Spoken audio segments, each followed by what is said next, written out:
Hai, apa khabar? Hari ini, teacher akan menerangkan berkenaan tajuk tempo. Tapi sebelum itu, mari kita mendengar dan mengenal pasti apa perbezaan bunyi pada kedua-dua lagu ini.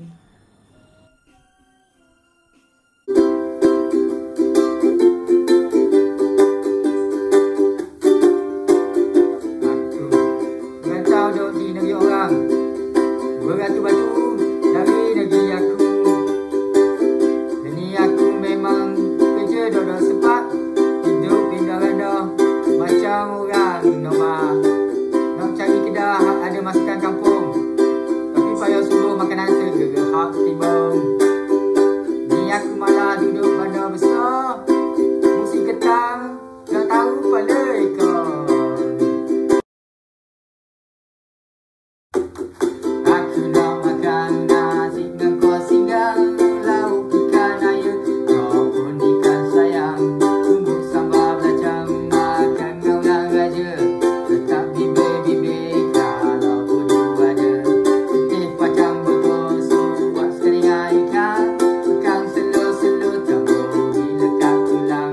Kalau ada cuti pakai balik kampung lawin, balik mana lagi negeri Terengganu yang tercinta. Macam mana? Ada perbezaan bukan? Satu lagu sedap didengar. Lagi satu lagu tu menyakitkan telinga. Bagaimana ianya boleh berlaku? Jom kita belajar tempo. Apa itu tempo? Tempo adalah unsur yang berkaitan dengan kelajuan detik yang digunakan dalam mencipta sesebuah lagu. Sesetengah lagu boleh dicipta dalam tempoh cepat, lambat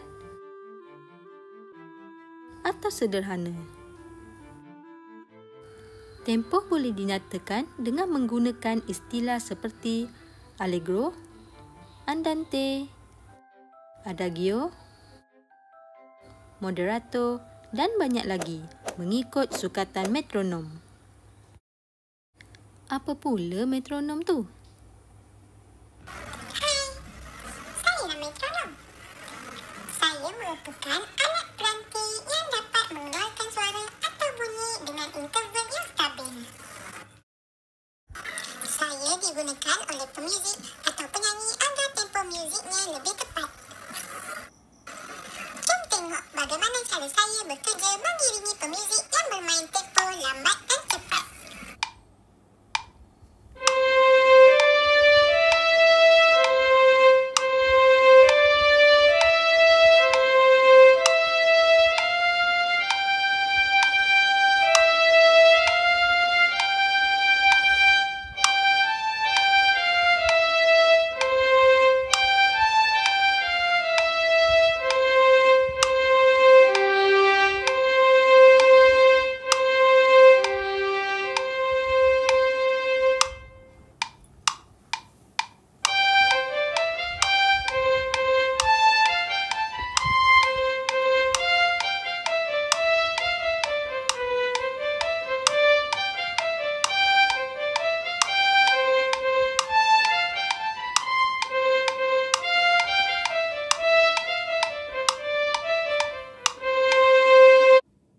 Sebagai pengukuhan, mari kita sama-sama meneka perubahan-perubahan tempo pada lagu yang akan dimainkan oleh pasukan pancaragam ini.